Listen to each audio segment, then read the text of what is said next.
ایک لڑکی ٹرین میں بیٹھی کتاب پڑھ رہی تھی۔ کتاب کا نام تھا دی مین۔ کتاب میں لکھا تھا کہ برازیل کے مرد حسین اور پنجاب کے مرد پرکشش ہوتے ہیں۔ پاس بیٹھا ایک آدمی بھی پڑھنے کی کوشش کر رہا۔ لڑکی نے تنگ آ کر پوچھا، آپ کا نام کیا ہے؟ آدمی بولا، میرا نام رونالڈو گجر ہے۔ خاتون، شدید سر میں درد ہے۔ سہیلی، میرے سر میں ہوتا ہے نا تو میرے شوہر اتنے پیار سے دباتے ہیں کہ سر درد منٹوں میں غائب۔ تم تو یہ آزما کر دیکھو۔ خاتون، ضرور ضرور، کیوں نہیں۔ اچھا یہ بتاؤ کہ تمہارے میاں کب گھر آتے ہیں؟ بچہ اپنی دادی سے، دادی کیا پہلے زمانے میں بھی لوگ ڈپریشن میں رہتے تھے؟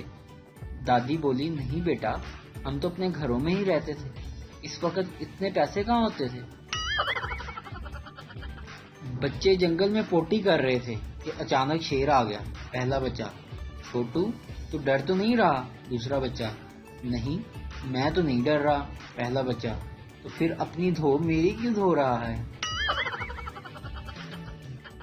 کسی کی عیادت کرتے ہوئے، امریکن، گیٹ ویل سون۔ برطانوی، تم جلدی ٹھیک ہو جاؤ گے۔ اور پاکستانی، ہمارے محلے میں بھی ایک بندہ اسی بیماری سے مرا تھا۔ دو عورتیں ایک درخت کے نیچے بیٹھ کر کافی دیر سے باتیں کر رہی تھی کہ اچانک درخت سے ایک آم گرا۔ پہلی عورت بولی، یہ آم کیسے گرا؟ دوسری عورت بولنے ہی والی تھی کہ آم ہاتھ جوڑ کر بولا، خدا کے لیے چپ ہو جاؤ، پک گیا ہوں تم دونوں کی باتیں سن سن کر۔